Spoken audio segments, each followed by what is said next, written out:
Class 10 के physics को जो लाइट चैप्टर है उसको मैं आगे बढ़ा रहा हूँ। तो इसके पहले के वीडियो में आप कनकेव मिरर के द्वारा इमेज फॉर्मेशन पढ़े थे, मैंने अवतल दर्पण के द्वारा प्रतिबिंब बनना, उसमें 6 स्थिति पर बिंब को रखा गया था और उसका प्रतिबिंब कैसे बना था वो। अब आपको उत्तल दर्पण द्वारा प्रतिबिंब बनना, image formation by convex mirror. तो इसमें याद रखिएगा कि उत्तल दर्पण के सामने 2 स्थिति पर ही वस्तु को रखा जाता है। पहला है कि जब वस्तु अनंत पर स्थित हो, when the object is at infinity, और दूसरा है जब वस्तु अनंत तथा ध्रुव के बीच हो, when the object is between infinity and pole. ये पोल है यहाँ इन्फिनिटी। अब इसमें क्या होता है, देखिए इमेज फॉर्मेशन में बताया गया था कि यदि कोई वस्तु अनंत पर स्थित हो तो उससे जो भी इंसिडेंट रेज आपतित किरण आएगी वो मुख्य अक्ष के समांतर आएगी। यहाँ आपको मैं बता रहा हूँ कि यह दोनों स्थिति में किरण तो पास होगी नहीं, ये लौट जाएगी, और जब किरण लौट जाएगी तो यह मुख्य फोकस से होकर गुजरती हुई मालूम होगी, यानी दर्पण के पीछे के भाग रजती साइड में प्रतिबिंब बनता हुआ मालूम होगा। कहाँ होगा, तो मुख्य फोकस पर। तो प्रतिबिंब की स्थिति या पोजीशन ऑफ इमेज क्या होगा, बिहाइंड द मिरर, दर्पण के पीछे एफ पर। प्रतिबिंब की प्रकृति यानी नेचर कैसा होगा इमेज का, तो काल्पनिक और सीधा, वर्चुअल और इरेक्ट।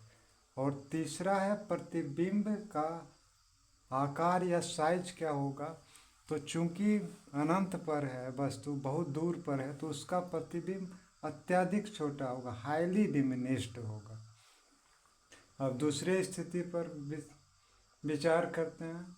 इसमें वस्तु को अनंत पर नहीं रखा गया, अनंत और दर्पण के ध्रुव के बीच रखा गया। तो इससे जो 2 रे निकलेगा, रे 2 किनारा निकलेगा, उसमें तो एक मुख्य अक्ष के समांतर है, वह परावर्तित होकर लौट जाएगी, तो मुख्य फोकस से होकर जाती हुई मालूम पड़ेगी। और दूसरा जो है वह वक्रता केंद्र से होकर आती हुई मालूम पड़ती है, ठीक है, लेकिन वक्रता केंद्र से होकर के नहीं आएगी, क्योंकि इधर तो पॉलिश्ड है, रचित है। तो इसका नियम है कि जो वक्रता केंद्र से होकर लौट आती हुई मालूम पड़ती है वो वक्रता केंद्र से होकर ही जाएगी। तो दोनों किरण कहाँ कटती हुई मालूम पड़ रही है, सीम्स टू इंटरसेक्ट, कहाँ, तो दर्पण के ध्रुव और मुख्य फोकस के बीच। तो प्रतिबिंब कहाँ बनेगा, पोजीशन ऑफ इमेज दर्पण के पीछे ही बनेगा, और दर्पण के ध्रुव और मुख्य फोकस के बीच, behind the mirror between P and F. प्रतिबिंब की यहाँ इमेज होना चाहिए। तो नेचर ऑफ इमेज जो है, प्रतिबिंब की प्रकृति कैसी होगी, वर्चुअल एंड इरेक्ट, यानी काल्पनिक और सीधा।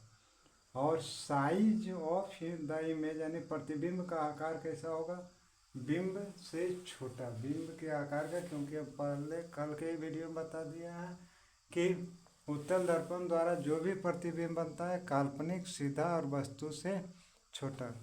आगे इसको मैंने प्ले लिस्ट में डाल दिया है। अभी आपका 10वां का लाइट चैप्टर में बहुत से आपको वीडियो मैं लाऊंगा जो आपको मदद मिलेगा। प्लीज़ लाइक और सब्सक्राइब करिए।